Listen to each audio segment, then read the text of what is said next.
So, the image that broke this whole thing wide open wasn't a legal document or a palace press release. It was an empty chair. A single empty chair at a state reception that screamed louder than any statement ever could, because Queen Camilla wasn't sitting in it. And the reason she wasn't there is that she had just walked out of a council meeting where she was officially, formally, and very quietly cut from the royal line. Not divorced, not stripped of her title, not banished from the building, but separated from the crown's future so completely that every bit of influence she spent decades building basically evaporates the moment King Charles is gone. And the wildest part, Charles knew it was coming before she even walked into the room. Before we get into the timeline and the secret meetings and the handwritten notes, make sure to subscribe to Crown Front so you don't miss any updates on this story as it develops. Now, let's talk about what actually happened in that room. The Royal Household Council, which is basically the behind-closed-doors group of senior officials and royals who handle urgent institutional matters, had gathered to settle something that had been quietly brewing for weeks. They confirmed that Camilla Parker BS would no longer hold any place in the monarchy's future line of institutional continuity. Now, that's palace language. So, let me break down what it actually means. She stays queen during Charles's reign. She keeps the title, the duties, the public role, all of it. But she loses succession-related authority, any role in an emergency regency, and every protection that might have carried influence beyond her husband's lifetime. The order didn't end her marriage or remove her crown. It did something colder. It said that no power linked to her position could pass to her children, relatives, household advisors, or personal foundation. Years of work would remain visible, but none of it would become permanent. So, the Lord Chamberlain finishes reading this document aloud, and Camilla doesn't argue. She doesn't demand an explanation or turn to Charles for protection. She pushes back her chair, removes the palace briefing folder from her lap, and walks out while stunned courtiers watch in silence. And in that moment, she turns to Charles and waits just for a beat. She's expecting him to challenge the ruling, reject the document, say her name, something. He doesn't do any of that. He lowers his eyes to the papers in front of him, and that small movement tells her what no one had dared to say out loud. He knew. He knew before she entered the room. Camilla closes the folder with careful hands and says, "You have already decided who I am." That line lands harder than anger ever could. She places the file on the table, rises before the king can answer, and walks toward the doors with her humiliation held behind a rigid calm. And here's the detail that tells you everything about the other person in the room. William never moves. He doesn't look victorious, but he doesn't look shocked either. His stillness suggests preparation, and Charles notices it. As the doors shut behind his wife, the Lord Chamberlain covers a second sealed page with one hand. That hidden document names the royals who will inherit every responsibility Camilla just lost. Charles finally looks at his son and asks, "How long have you been preparing this?" That question is the fracture point. Behind the palace announcement stand three people bound together by love, duty, and memories. None of them can erase. And all three of them believe they're defending the monarchy. Camilla sees the decision as the destruction of everything she spent decades trying to secure. Charles sees it as a punishment he failed to prevent. William sees something entirely different, a protective wall built around the future crown. Only one of them can determine what the monarchy becomes. And that's where this gets complicated. Camilla had spent years turning survival into influence. She built that influence through charities, household appointments, ceremonial duties, and constant access to the king. Those roles mattered because they gave her more than status. They gave her a lasting place inside the royal system, a network of people and commitments that were supposed to carry forward. The new order threatened to reduce every achievement to a temporary privilege, something accepted during Charles's reign, but denied any permanent place in the crown's future. And that's a brutal distinction when you think about it. She could do the work, smile through the events, support the king, and build her legacy, but none of it sticks beyond her husband's lifetime. It's like being told, your entire career has an expiration date that's tied to someone else's heartbeat. William carried a different burden.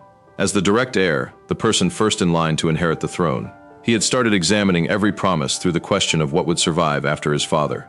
He feared that private arrangements linked to Camilla, her household, or her extended family could become obligations for his own reign.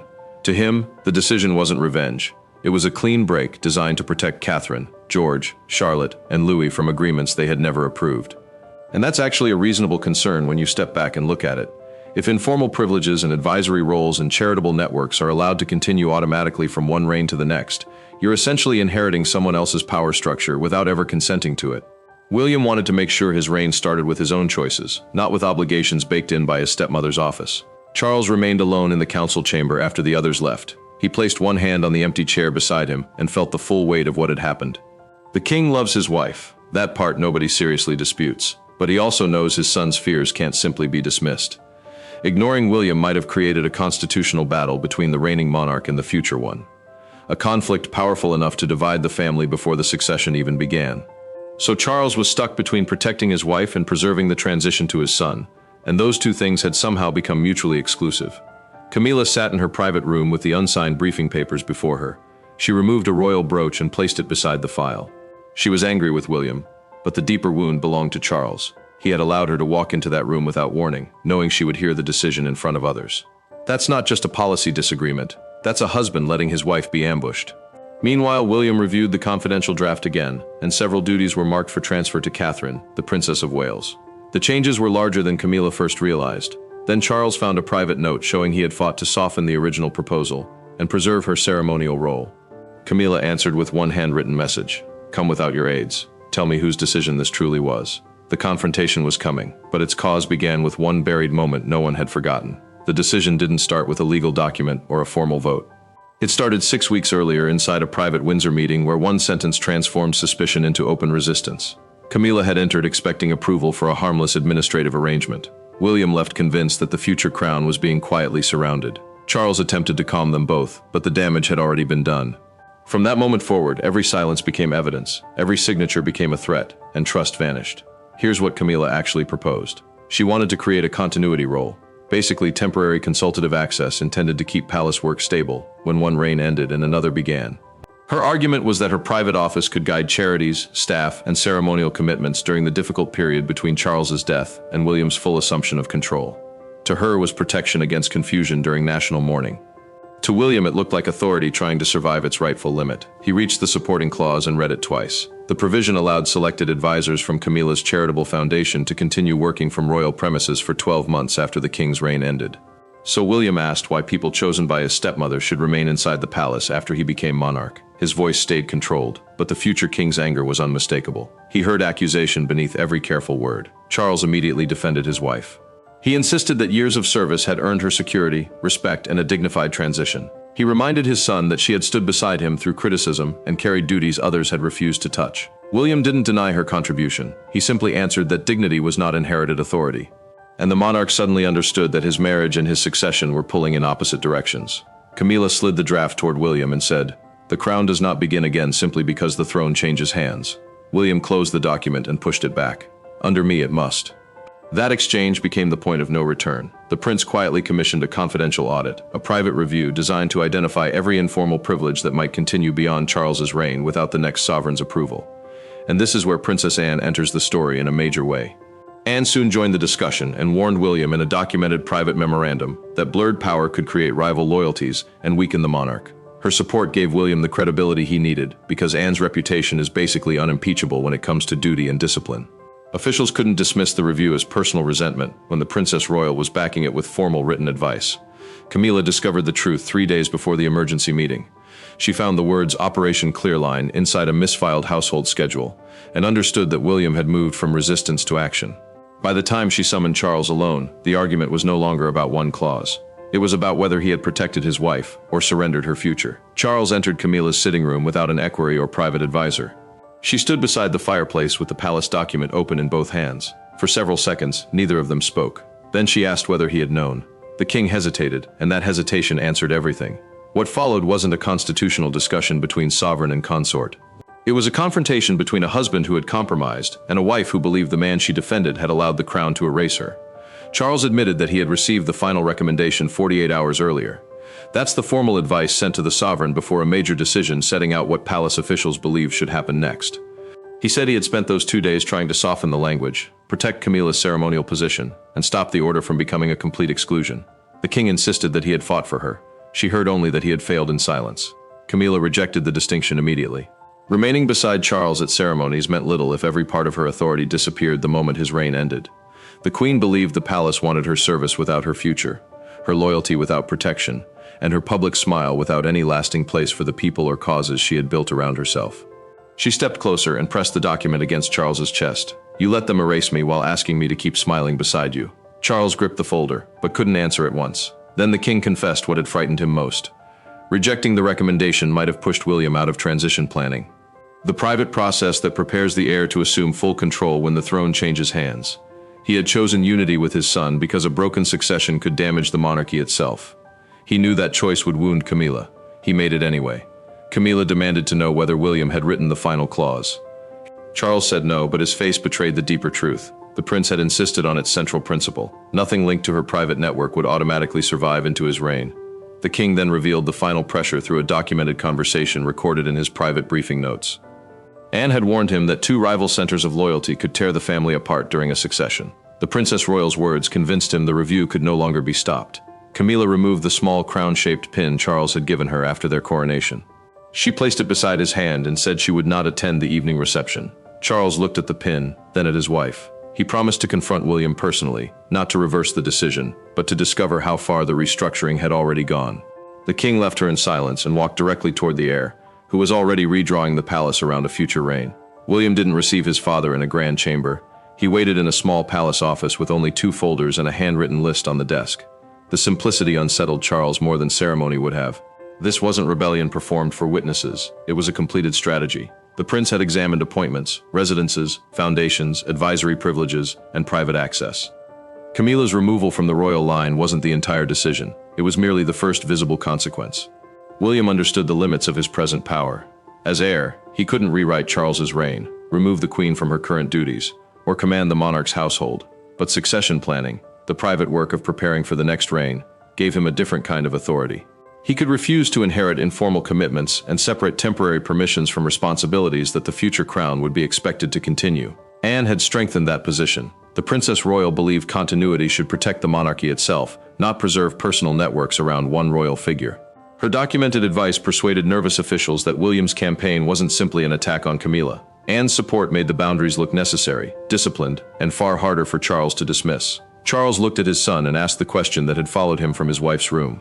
Was this truly about constitutional clarity, or was it old anger wearing the language of duty? William's jaw tightened. The king had spoken the fear neither man wanted named. The past had never disappeared. It had merely learned to sit quietly inside every conversation about the future.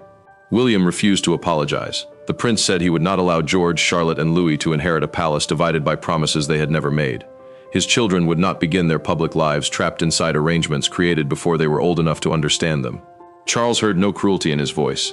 That made the finality even more frightening. Catherine had already questioned the cost. Before the meeting, the Princess of Wales asked William whether protecting the crown required humiliating Camilla in front of the household. He paused before answering. The future king still believed the decision was right, but she had forced him to admit that the walkout had become something harsher than the policy itself. William opened the second folder. The sealed page named Catherine and Anne as the joint recipients of Camilla's transition responsibilities, with final authority resting with the reigning monarch or direct heir. Charles read it once, then again. One power remained his. The restructuring couldn't take full effect until the king signed the implementation order, the document that turned the plan into binding palace action. William had won the argument, but Charles still controlled the pen. The monarch carried the order back to his private office, where Camilla's empty chair waited across the room. The palace had chosen its future on paper. Now, Charles had to decide whether he could sign the decision that had shattered his marriage. The implementation order remained unsigned for nearly 3 hours. Charles sat alone with the fountain pen uncapped beside his hand. Across the room stood the chair Camilla normally occupied during their evening briefings. No advisor entered, no telephone rang. The king had been given privacy, but it felt like abandonment. When he finally reached for the pen, he wasn't choosing between right and wrong. He was choosing which relationship the monarchy could survive without. Camilla's office remained frozen while the document waited until Charles signed her staff couldn't approve long-term appointments, continuity agreements, or commitments designed to remain active beyond his reign. Those restrictions mattered because every delayed signature left the palace suspended between two systems, the authority of the current queen and the boundaries William intended to enforce as the future sovereign. Palace secretaries began reorganizing quietly. They removed transition files from Camilla's office and transferred them into a secure cabinet shared by William, Catherine, and Anne. Transition files are the private records used to prepare duties, staff, and authority for the change from one monarch to the next. Moving them meant the queen was already being separated from the future, even before the ink made that separation official. Charles lowered the pen and wrote his name slowly. He paused over the final letter, then placed a pen beside the order. The king understood that his signature protected the succession from competing claims. He also knew it confirmed Camilla's deepest fear. When forced to choose, he had placed the crown's future above hers. Camilla returned briefly to collect her personal papers. She opened the continuity cabinet and found it empty. A courtier explained that the files had been moved under royal instruction. The queen thanked him calmly and waited until he left. Then she gripped the edge of the desk, steadying herself against a reality she could no longer deny. She sent word that she would not accompany Charles to the evening reception. Her absence forced the palace to choose between admitting the conflict and offering a harmless explanation. Either choice carried danger. Silence would invite suspicion, while honesty could expose a family fracture before the new order had even settled. Catherine refused when officials offered her Camilla's place beside the king. The Princess of Wales said the transition must not appear to be one woman's victory over another. She would accept future responsibility, but she would not turn humiliation into celebration. That's a really telling moment, because Catherine understood something that often gets lost in these power struggles. The public perception matters just as much as the legal paperwork. If she had stepped into that seat, it would have looked like she was dancing on Camilla's grave. And that kind of imagery sticks, and stepped forward instead. The Princess Royal attended beside her brother, offering stability without appearing to replace his wife. Charles noticed the attention fixed on the empty space where Camilla should have stood, and Anne understood that the absence spoke louder than any palace statement. Late that night, Camilla sent William a private request. She wanted to meet him the following morning without Charles, Catherine, Anne, or palace staff. The signature had made the decision official. Now, the Queen intended to face the man who had made it unavoidable. Camilla was already waiting when William entered the small morning room. No folders stood between them. No advisor waited behind the doors, and no king was present to soften what either of them might say. For the first time since the crisis began, the Queen and the heir faced each other not as rival offices, but as two people shaped by the same family and divided by the same history. She didn't ask him to reverse the order. She asked why he believed it was necessary. Camilla abandoned the legal argument first. She told William that she understood his right to reject commitments extending into his reign. What she couldn't accept was the suggestion that her years beside Charles had created no legitimate place in royal history. The Queen had endured public hostility, carried duties during difficult years, and supported the king when the monarchy needed stability. To erase her future influence was one thing. To make her service appear temporary and disposable was another. William answered carefully. The prince explained that the order didn't remove her marriage, title, public work, or position beside Charles. It created a boundary around the next reign. That boundary mattered because no private household, family advisor, or charitable network should inherit access automatically when the crown passed to a new sovereign. He was protecting the office, not rewriting her past. Camilla heard the distinction, but the deeper wound remained. She told William that she had lived for years knowing he would never fully trust her. The walkout hadn't happened because of one clause. It happened because Charles remained silent while that distrust became palace policy. In that moment, she believed even her husband had decided suspicion mattered more than loyalty. William didn't defend the cruelty of the process. He admitted the announcement should never have been delivered without warning.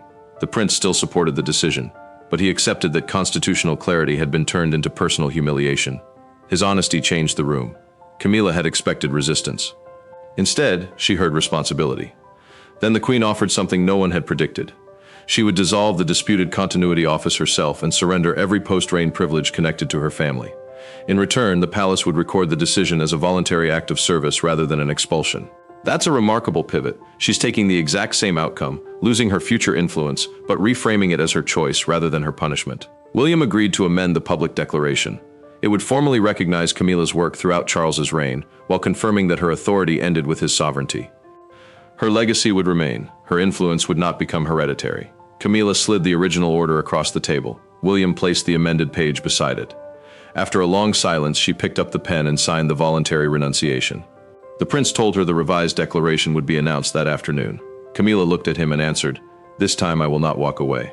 Their agreement transformed the crisis, but the world had already seen the Queen leave. Now the palace had to explain why she had chosen to return. By sunrise, Camilla's walkout had escaped the palace walls. Broadcasters replayed the moment her car left Buckingham Palace without Charles. Newspaper editors prepared special editions. Royal commentators argued over the meaning of the decree, and crowds gathered behind the barriers outside the gates. Yet, the most powerful image was still to come. Hours after appearing publicly defeated, the Queen returned to the same palace entrance, this time beside William, carrying the amended declaration she had signed herself. The palace lost control of the story almost immediately. News alerts described an unprecedented rupture between the Queen and the succession, meaning the direct order through which the crown passes from one monarch to the next. Some broadcasters presented Camilla as the victim of a cold institutional purge. Others argued that William had protected his future reign from private influence. Every version carried the same message. The family's private conflict had become a national spectacle. Charles remained out of sight. The king canceled a private audience and stayed inside Buckingham Palace. While speculation spread beyond the original decision, his absence mattered because the public no longer saw only a constitutional dispute. They saw a husband who had not followed his wife, and a marriage that might have fractured beneath the weight of the crown. Camilla suddenly received sympathy from people who had questioned her for years. The image of her leaving alone stripped away the control of royal ceremony and revealed something painfully human. Viewers saw humiliation, isolation, and a woman forced to absorb rejection without the protection of the men beside whom she had served. William became the target of growing anger. Commentators accused the prince of treating his father's wife with calculated cruelty. Catherine watched the coverage beside him and warned that silence would allow the country to mistake constitutional caution for personal revenge. The Princess of Wales knew the future king could protect the crown on paper and still lose the public's trust. Then the evening edition appeared. The queen who walked away stretched across the front page. Beneath the headline sat one devastating image: Camilla's empty chair at the state reception. That single absence captured the nation's fear that something permanent had broken. Hundreds gathered outside Buckingham Palace when a broadcaster announced that Camilla had returned. The crowd felt quiet as she stepped from the car beside William rather than Charles. The Queen held the amended declaration and spoke with controlled finality. "I have voluntarily surrendered every authority extending beyond the King's reign. Service to the Crown must never become ownership of its future." William remained beside her, accepting both the criticism and the settlement. Then the palace doors opened. Charles appeared alone and waited for Camilla to walk toward him. The public declaration had ended the constitutional conflict. Only their reunion could reveal whether the personal damage could still be survived. Charles didn't approach Camilla immediately. He remained beneath the palace arch as she crossed the courtyard, the signed renunciation held against her side. William stopped several steps behind her, allowing husband and wife to face the consequences alone. The Queen had lost her claim to any lasting place within the future machinery of the crown. The King had lost the illusion that love could protect her from succession. Yet neither had lost the final choice, whether this moment would destroy them or redefine them. Camilla's position was now unmistakable. She would remain queen throughout Charles's reign, continue her ceremonial duties, and lead the charities she had spent years building. But the final settlement, the formal agreement defining what would survive beyond the current reign, drew a hard boundary. No office, advisor, privilege, or authority connected to her would transfer automatically when William became king. William had secured the future line around Catherine George and the direct succession, with Anne supporting the crown whenever stability demanded it. The prince hadn't removed Camilla from the present. He had prevented her private household children and personal network from gaining inherited influence inside his reign. Charles finally stepped toward his wife. The king didn't defend the decision or hide behind royal duty. He admitted that he should have warned her before the council meeting. Allowing Camilla to hear the judgment in front of others had been cowardly, he said, even if the constitutional boundary itself had been necessary. Camilla listened without interrupting. The Queen told Charles she could forgive the decision more easily than his silence. She didn't take back the crown-shaped pin she had removed during their confrontation. That symbol belonged to the trust they had lost, but she reached for his hand and agreed to enter the palace beside him. William gave her something more lasting than an apology. The final palace record stated that Camilla had voluntarily placed the undisputed succession of the crown above the protection of her own future influence. The wording transformed her exclusion from a public rejection into a final act of royal service. Camilla returned to her usual chair at the next family council. No continuity files waited before her. The empty space on the table made the new boundary clear. Presence was not power, and dignity did not require control. William entered and met her eyes. He gave a restrained nod. The Queen returned it. Charles opened the meeting while Catherine and Anne held the transition documents that had once belonged to Camilla's office. The verdict was final. Camilla lost her place in the monarchy's future structure, but preserved her place in its present story. William protected the succession without forcing his father to abandon his wife. Charles learned that love couldn't erase constitutional limits. It could only help people survive them. The palace doors had closed behind Camilla, in humiliation. When they opened again, she returned on different terms, not as the owner of the crown's future, but as a queen who had chosen its survival over her own power.